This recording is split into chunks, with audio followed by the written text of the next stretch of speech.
আসসালামু আলাইকুম।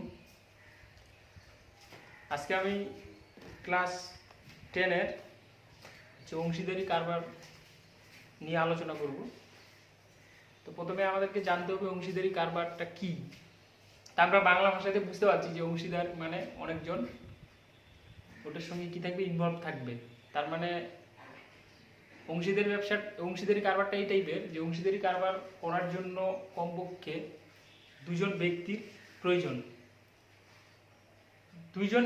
কমপক্ষে দুজন ব্যক্তির প্রয়োজন, তাছাড়া 3জনও হতে পারে, 4জনও হতে পারে।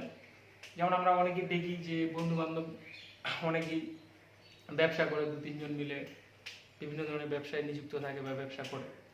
ঠিক আছে, তো অংশীদারি কারবার করার জন্য মনে রাখবে যে কমপক্ষে 2জন লোকের দরকার, ম্যাক্সিমাম যত হতে পারে। কিন্তু একজনকে নিয়ে অংশীদারি কারবার করা সম্ভব নয়, বা একজনকে নিয়ে যে ব্যবসাটা হবে সেটা অংশীদারি কারবারের মধ্যে পড়বে না। তাহলে অংশীদারি কারবার করার জন্য আমাকে কমপক্ষে কয়জন লোকের প্রয়োজন? 2জন লোকের প্রয়োজন। এবার অংশীদারি কারবারে আমরা সরল সুদ বা চক্রবৃদ্ধি সুদে পড়েছি আসল, তো অংশীদারি কারবারে সেটাকে আমরা মূলধন বলবো। ঠিক আছে, তো অংশীদারি কারবারে মূলধন, আসলটা হচ্ছে মূলধন হিসেবে কাজ করবে, আর লাভ আছে।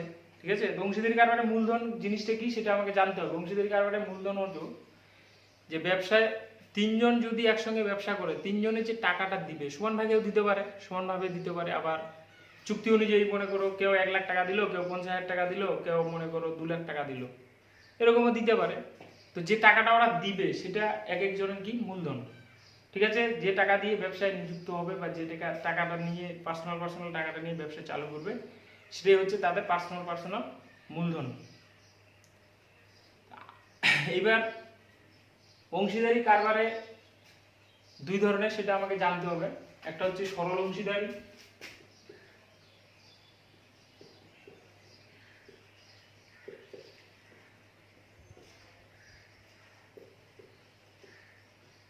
আর একটা হচ্ছে মিশ্র অংশীদারি।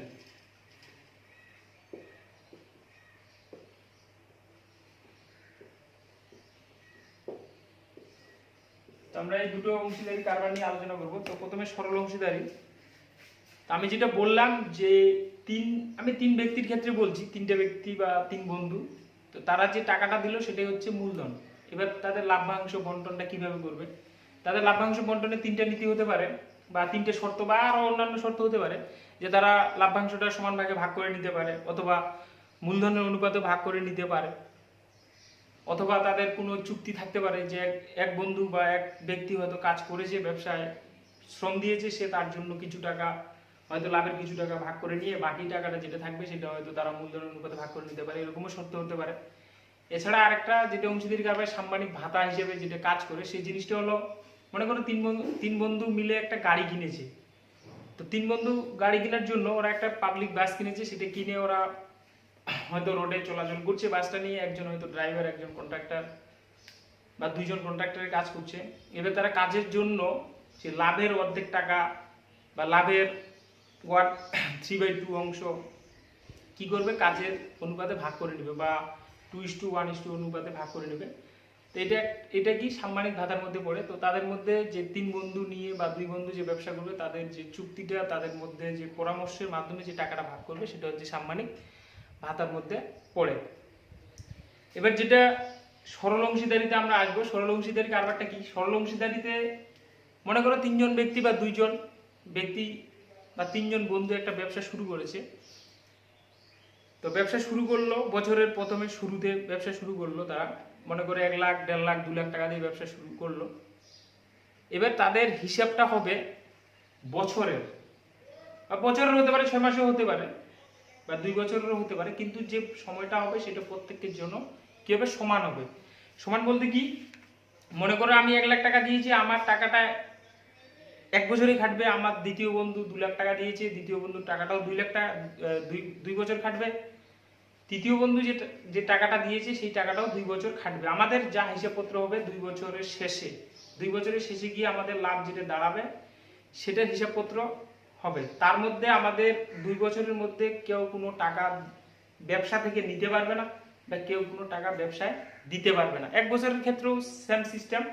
তো অংশীদারি কারবার মূল যেটা কথা সেটা হলো, অংশীদারি কারবার সরল অংশীদারি কারবারের মূল যেটা বিষয় যে যখনই তারা ব্যবসা শুরু করবে তারা যতক্ষণ না ব্যবসাটা ক্লোজ করছে বা যতক্ষণ না ব্যবসাটা ওরা বন্ধ করে দিচ্ছে ততক্ষণ ওরা কোনো টাকা ব্যবসা থেকে নিতে পারবে না বা ব্যবসার টাকা নিযুক্ত করতে পারবে না। তার মানে বছরের শেষে ম্যাক্সিমাম ক্ষেত্রে বছরের শেষে ওদের লাভ হলো, সেই লাভটা ওরা এবার কি করবে, ভাগ করে নেবে। তো যখন অংশীদারি কারবার চলাকালীন কোনো টাকা লেনদেন হবে না বা কেউ টাকা দিতেও পারবে না বা কেউ জরুরিকালীন কোনো টাকা তুলে নিতে পারবে না, সেই ধরনের যখন আমরা শর্ত পাবো সেই অঙ্গগুলোকে আমরা বলবো সরল অংশীদারি কারবার। তাহলে সরল অংশীদারি কারবারে আমরা একটা জিনিস দেখছি যে 3 বন্ধু হলে 3 বন্ধু যেই টাকাটা দিবে সেই টাকাটা সমান সময় খাটবে। তো এরকম যখন শর্ত হবে তখন সেটা হবে সরল অংশীদারি কারবার। এবার আরেকটা জিনিস যে এবার লাভটা ওরা যে ভাগ করবে সেই লাভটা হয়তো সমান ভাগে ভাগ করতে পারে, অথবা যদি কোনো কিছু বলার না থাকে, অঙ্কে কোনো চুক্তি বা শর্ত যদি না থাকে, তাহলে ভেবে নিতে হবে যে তারা মূলধনের অনুপাতে লাভ্যাংশটা বা লাভটা ভাগ করে নিবে। এবার যেটা বলছি সরল অংশীদারের ক্ষেত্রে যেহেতু সবার মূলধনটা বা সবার টাকাটা একই সময় খাটছে বা সমান সময় খাটছে, সেই জন্য সরল অংশীদারির ক্ষেত্রে হচ্ছে লাভের অনুপাত এবং মূলধনের অনুপাতটা সর্বদা সমান হবে। মিশ্র অংশীদারিতেও হবে, মিশ্র অংশীদারির শর্ত আছে, সেই শর্তে আসতে হবে, তবেই মিশ্র অংশীদারিতে লাভের অনুপাত এবং মূলধনের অনুপাত সমান হবে। কিন্তু সরল অংশীদারিতে আমাদের সর্বদা লাভের অনুপাত এবং কি বললাম মূলধনের অনুপাতটা সবসময় সমান হবে। বুঝতে পারছো? একটু বইটা পড়লে বুঝতে পারবে। এবার চলে আসবো আমরা মিশ্র অংশীদারি। মিশ্র অংশীদারি কারবারটা কি? মিশ্র অংশীদারি কারবারে 3 বন্ধু বছরের প্রথমে টাকা দিল, নিজস্ব পার্সোনাল যত টাকা করে দিল, মনে করো কেউ 1 লাখ 2 লাখ, আরেকজন 3 লাখ টাকা দিল। তো ব্যবসা চললো মোটামুটি 3 মাস বা 6 মাস ব্যবসা চললো। 3 মাস বা 6 মাস পর এক বন্ধুর হয়তো টাকা বেশি হয়েছে বা টাকা বাড়িতে জমা হয়েছে, ওর ব্যবসায় আবার টাকাটা দিবে 6 মাস পর, হয়তো সে 6 মাস পর 10,000 টাকা দিল। দ্বিতীয় ব্যক্তি মনে করো ব্যক্তিগত প্রয়োজনে ওর ব্যবসা থেকে 20,000 টাকা তুলে নিল। তৃতীয় ব্যক্তি আবার মনে করো 5,000 টাকা ব্যবসায় মূলধন হিসেবে নিযুক্ত করলো। তাহলে এখানে একটা জিনিস দেখো, 6 মাস বা 3 মাস পর প্রথম বন্ধু টাকা দিল, দ্বিতীয় বন্ধু টাকা তুললো, আবার তৃতীয় বন্ধু টাকা দিল। তার মানে এখানে হিসাবটা কিরকম হয়ে যাচ্ছে, সবারই টাকা সমান সময় খাটছে না, বা সবারই যে টাকাটা দিয়েছিল মূলধনে সেই টাকাটা সমান সময় খাটছে না, এক একজনের টাকা এক এক সময় খাটছে, বা এক একজনের মূলধনটা কি হচ্ছে, চেঞ্জ হচ্ছে। তো সেই জন্য এই টাইপের যখন আমরা কেস পাবো বা অঙ্ক পড়ে যখন আমরা এই টাইপের সমস্যা দেখতে পাবো, তখন আমরা ভাববো যে এই অঙ্কটা মিশ্র অংশীদারি কারবারে হবে। তো মিশ্র অংশীদারি কারবারে একটা জিনিস আমাদেরকে লক্ষ্য রাখতে হবে, সেটা হলো যে মিশ্র অংশীদারি কারবারে আমাদের যে মূল, তাহলে আমি যেটা বললাম যে মিশ্র অংশীদারিতে আমাদের হচ্ছে এক একজনের মূলধন এক এক সময় খাটছে। তো এখানে আমাদের একটা জিনিস দেখতে হবে যে সবারই মূলধনটা সমান সময়ে বের করে নিয়ে আসতে হবে। সেটার প্রসেসটা কি, যে মনে করো 1 লাখ টাকা দিল, 6 মাস পর আবার 10,000 টাকা তুলে নিল। তার মানে, আর আমরা এখানে যে হিসাবটা করবো সেটা বছরের হিসাব করব মিশ্র অংশীদারির ক্ষেত্রে, সবসময় বছরে। তো এখানে যেটা বললাম আমি, 1 লাখ টাকা দিল, 6 মাস পর আবার 10,000 টাকা তুলে নিল। তাহলে এখানে এর যে মূলধনটা সেটা আমাকে 1 মাস হিসেবে বের করতে হবে। সেরকম কিভাবে বের করবো সেটা শুনে নাও। 1 লাখ টাকা খাটে 6 মাস, তাই তো? এবার 6 মাস পরও 10,000 টাকা তুলে নিল, তার মানে বাকি আর কত আছে, 6 মাস। তাহলে 1 লাখ বিয়োগ 10,000 মানে 90,000 টাকা খাচ্ছে 6 মাস। তো এখানে 1 মাস হিসেবে মূলধনটা কিরকম হবে, 1 লাখ ইন্টু 6 প্লাস 90,000 ইন্টু 6, এইভাবে হলো এটা এর হচ্ছে 1 মাস হিসেবে মূলধন। বি এর সেম প্রসেস, বি যদি মনে করো 2 লাখ টাকা দিয়ে থাকে, 6 মাস পরও মনে করো আরো 20,000 টাকা দিল, তাহলে বি এর কত হবে, প্রথমে হচ্ছে বি এর 2 লাখ টাকা খাটছে 6 মাস, তারপরে আবার নেক্সটে 2,20,000 টাকা খাটছে 6 মাস। তাহলে বি এর 1 মাস হিসেবে মূলধন কত হবে, 6 ইন্টু 2 লাখ বা 2 লাখ প্লাস 2,20,000 ইন্টু 6। তো আমি গুণ করে যোগ করে যেটা পাবো, এবং সি এর সিমিলারলি সি এরও বের করবো, বের করে আমরা শেষে মূলধনের অনুপাত বার করব। তো এই হচ্ছে মিশ্র অংশীদারি কারবার। তো মিশ্র অংশীদারির কারবারের ক্ষেত্রেও লাভের অনুপাত এবং মূলধনের অনুপাত সমান হবে। কখন হবে, যখন আমি তাদের মূলধনটা 1 মাস হিসেবে বার করব, তখনই হচ্ছে মিশ্র অংশীদারিতে লাভের অনুপাত এবং মূলধনের অনুপাতটা সমান হবে। তো এই হচ্ছে তোমরা একটু বইটা 198 পেজ বের করে একটু পড়বে, সবকিছু বলা আছে। তো আশা করি বুঝতে পেরেছো। এবার এক্সারসাইজ দেখো, কোষে দেখি 14 202 পেজ। তো প্রথম অঙ্কটা দেখো। প্রথম অঙ্কে বলেছে আমি ও আমার বন্ধু মালা দুইজনে 15,000 টাকা এবং 25,000 টাকা দিয়ে মূলধন 25,000 টাকা মূলধন নিয়ে একটি ব্যবসা শুরু করলাম। এক বছরে 16,800 টাকা লাভ হলো। হিসাব করে দেখি কে কত টাকা লাভ্যাংশ পাবো। তো এই অঙ্কটা দেখে আমরা বুঝতে পারছি যে তারা বছরের প্রথমে বা মালা বন্ধু একসঙ্গে ব্যবসা শুরু করেছে, একসঙ্গে শুরু করেছে এবং এক বছরের শেষে হিসাব। তার মানে এখানে আমরা দেখতে পাচ্ছি অঙ্কটা সরল অংশীদারি কারবারে হবে। সরল অংশীদারিতে আছে, কারণ ব্যবসা চলাকালীন তারা কেউ টাকা দেয়নি বা কেউ টাকা তুলেনি, তাই তো? তাহলে এটা সরল অংশীদারি। তো প্রথম কাজ অংশীদারি হচ্ছে কারবার অঙ্ক করার জন্য আমাকে প্রথমে 2 জন থাক, 3 জন থাক, 4 জন থাক, প্রত্যেকেরই আমাকে কি বার করতে হবে? মূলধনের অনুপাতটা বার করতে হবে। এখানে যেহেতু বলা নেই যে লাভটা কি অনুপাতে ভাগ হবে বা কোনো শর্ত বা কোনো চুক্তি নেই, সেই জন্য আমাকে ধরে নিতে হবে যেখানে লাভ্যাংশটা তারা মূলধনের অনুপাতে ভাগ করে নিবে। সেই জন্য আমাকে প্রথমে এখানে মূলধনের অনুপাতটা কি করে নিতে হবে? বের করে নিতে হবে। তাহলে প্রথমে আমি ও আমার বন্ধুর মূলধনের অনুপাত বের করতে হবে।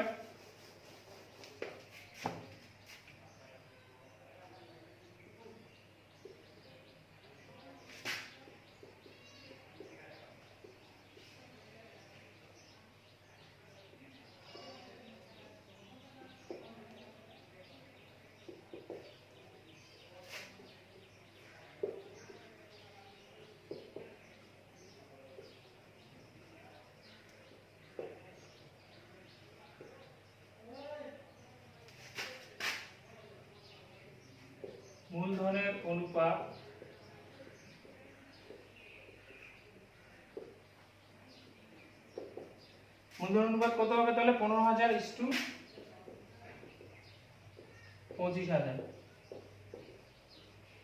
3টা করে শূন্য আবার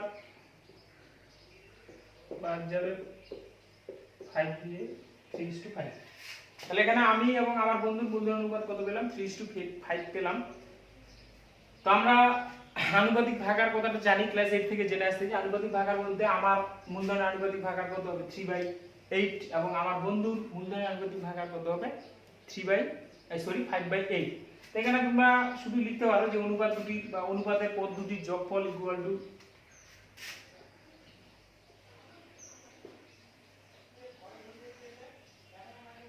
অনুপাতের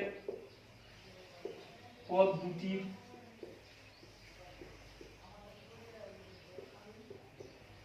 যোগফল 3 + 5 = 8। এবার আমরা লিখব মোট লাভ। মোট লাভ ইকুয়াল টু কি লিখব? 16,800 টাকা। তারপর লিখব অতএব লাভ্যাংশ থেকে আমি টাকা পাবো। লাভ্যাংশ থেকে আমি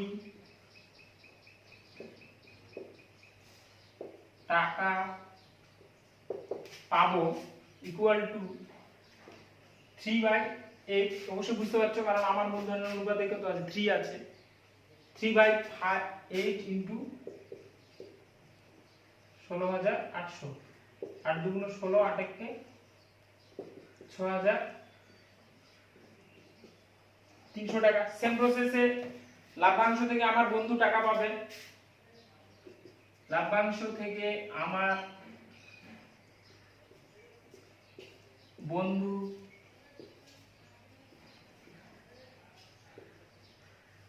টাকা পাবে 5/8 ইনটু 16,800। 8 2 16, 8 1 8, 10,500 টাকা। এই হলো প্রথম অঙ্ক। তো দ্বিতীয় অঙ্কটা পড়বে। দ্বিতীয় অঙ্ক সেম, সেখানে লোকসানের কথা বলা হয়েছে। তো লোকসানটা তোমরা মূলধন অনুপাতে ভাগ করে নেবে। যে প্রথমে মূলধনের অনুপাত বার করবে, বার করার পর মোট লোকসান লিখবে। মোট লোকসান লিখে এবার লিখবে যে প্রিয়ম লোকসানে টাকা দিবে, সুপ্রিয়া লোকসানে টাকা দিবে, বুলু লোকসানে টাকা দিবে। সেম প্রসেসে বার করবে, ঠিক আছে? শুধু লাভের জায়গায় লিখবে বছরের শেষে বা শুধু লিখবে মোট লোকসান ইকুয়াল টু হচ্ছে 3,000 টাকা। ঠিক আছে? তাহলে 2 নাম্বারটা চেষ্টা করবে বাড়িতে, না হলে হোয়াটসঅ্যাপে গ্রুপে পাঠাবে। 3 নাম্বার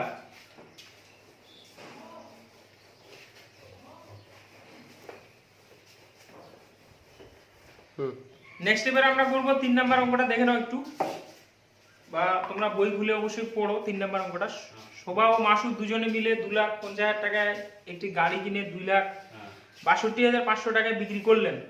গাড়িটি কেনার সময় শোভা মাসুদের এক পূর্ণ মানে 1.5 গুণ টাকা দিয়ে থাকলে কে কত টাকা লাভ্যাংশ পেল তা আমরা হিসাব করব। তো প্রথমে আমরা দেখবো যে গাড়িটি কিনেছিল এবং গাড়িটি বিক্রি করেছে, তো এখান থেকে আমরা লাভটা পেয়ে যাব, লাভটা বের করে নেব। তারপরে এখানে একটা শর্ত দিয়েছে যে শোভা মাসুদের থেকে 1.5 গুণ টাকা দিয়ে থাকলে, তার মানে মাসুদ যদি x টাকা দিয়ে থাকে তাহলে শোভা কত দিবে, 3x/2 টাকা অবশ্যই দিবে।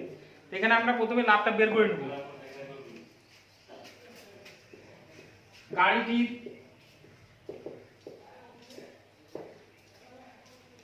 ক্রয় মূল্য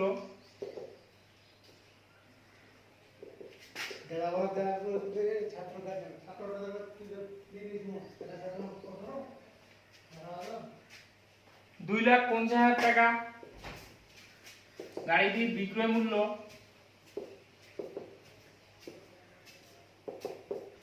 $2,62,500 টাকা।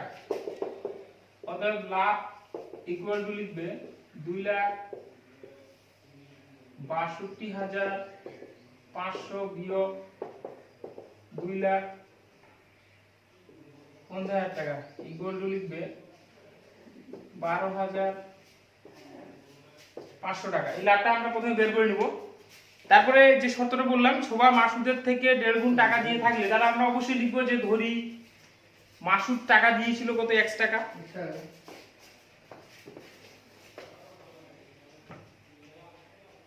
ধরি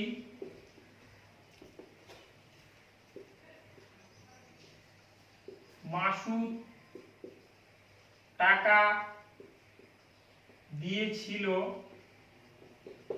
সমান সমান x টাকা। অতএব শোভা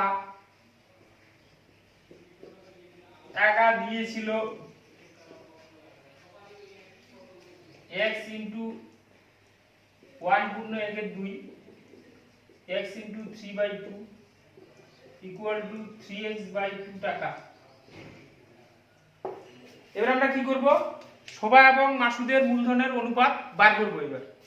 তাহলে আমি উপরে মিশিয়ে দিচ্ছি। তাহলে অতএব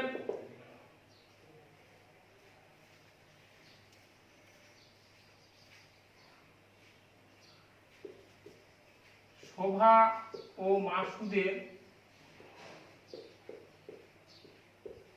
মূলধনের অনুপাত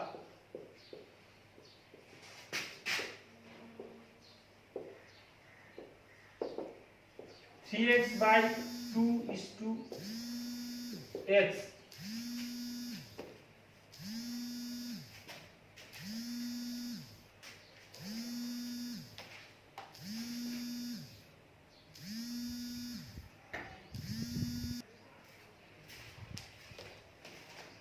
তাহলে এখানে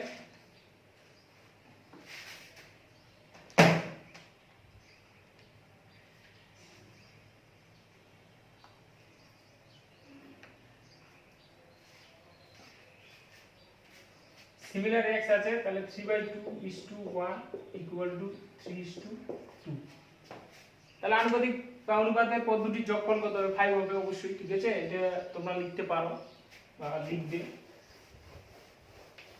এবার আমরা জানি যে মোট লাভ হয়েছিল কত, 12,500 টাকা। তাহলে অতএব লাভ্যাংশ থেকে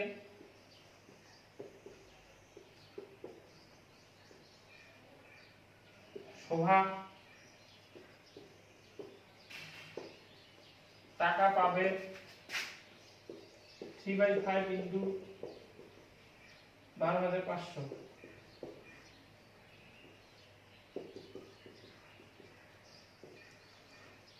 7,500 টাকা। লাভ্যাংশ থেকে মাসুদ টাকা পাবে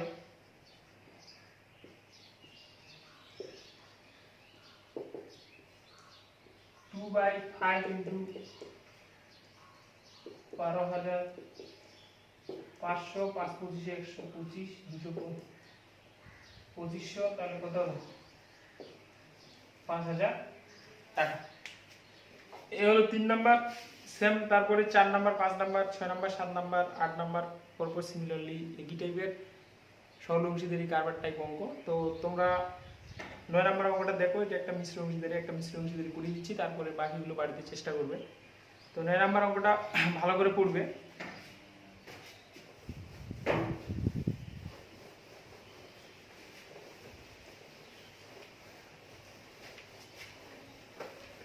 নয় নম্বর অঙ্কে আমাকে কি বলেছে যে বছরের প্রথমে প্রদীপ বাবু এবং আমিনা বিবি যথাক্রমে 24,000 টাকা ও 30,000 টাকা নিয়ে ব্যবসা শুরু করেন। 5 মাস পর প্রদীপ বাবু আরো 4,000 টাকা মূলধন দেন। বছরের শেষে 27,716 টাকা লাভ হলে কে কত টাকা লাভ্যাংশ পাবে? তাহলে এখানে একটা জিনিস দেখো যে বছরের প্রথমে 24,000 30,000 টাকা দিয়ে ব্যবসা শুরু করলো, ব্যবসা চলার 5 মাস পরে 5 মাস পরে কে টাকা দিয়েছে? প্রদীপ বাবু আরো 4,000 টাকা মূলধন দেন, কিন্তু আমিনা বিবি কোনো টাকা দেয়নি। তার মানে কি প্রদীপ বাবু 4 মাস পর প্রদীপ বাবুর মূলধনটা কি হলো, সরি 5 মাস পর প্রদীপ বাবুর মূলধনটা কি বেড়ে গেল। তাহলে এখানে কি মূলধনের হার বের হচ্ছে, সমান সময় খাটছে না, সেই জন্য এটা হচ্ছে আমাদের মিশ্র অংশীদারি কারবার অঙ্ক। সেখানে এই টাইপের অঙ্ক আমাকে হচ্ছে 1 মাস হিসেবে মূলধন বের করে কাজ করতে হবে, বুঝতে পারলে? তো প্রথমে আমাকে দেখতে হবে প্রদীপ বাবু 24,000 টাকা খাটে কত মাস, তাহলে 5। আমি দেখিয়ে দিচ্ছি। তো প্রদীপ বাবুর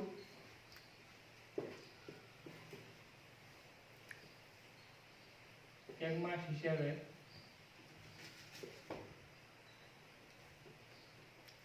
মূলধন equal to 24,000 into 5 plus 28,000 into 7,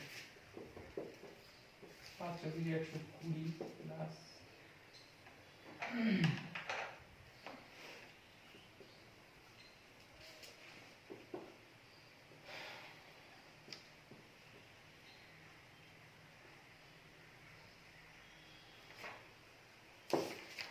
আমরা লিখবো আমিনা বিবির 1 মাস হিসেবে আমিনা বিবির মূলধন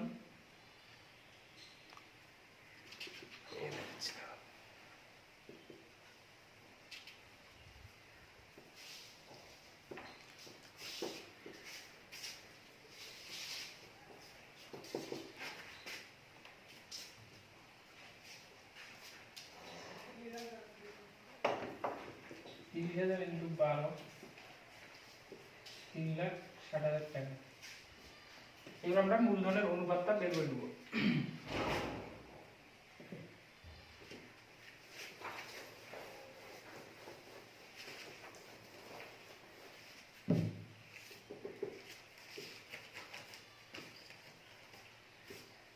ও আমিনা বিবি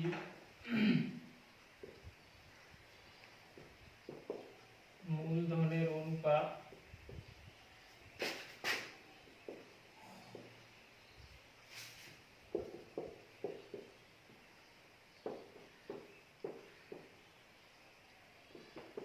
$316:360।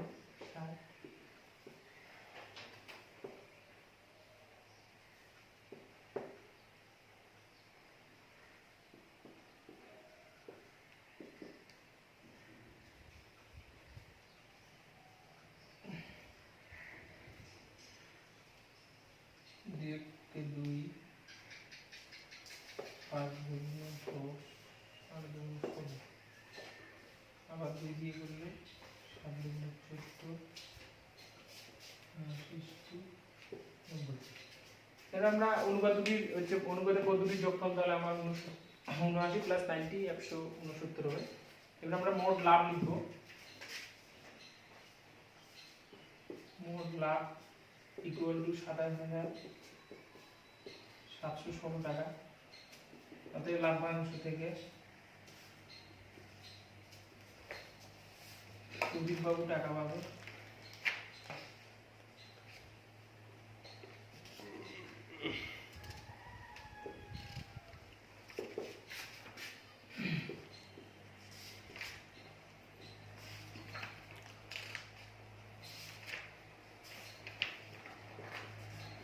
তোমরা কাটাকাটি করবে 164 করে 8 ভাগ করে দেখবে তো এটা রাফে গুণ করবে তোমরা। 4 লং 36, 6 লং 54, 3 57, 9 কে 9, 5 14, 28, 76, 42, 44,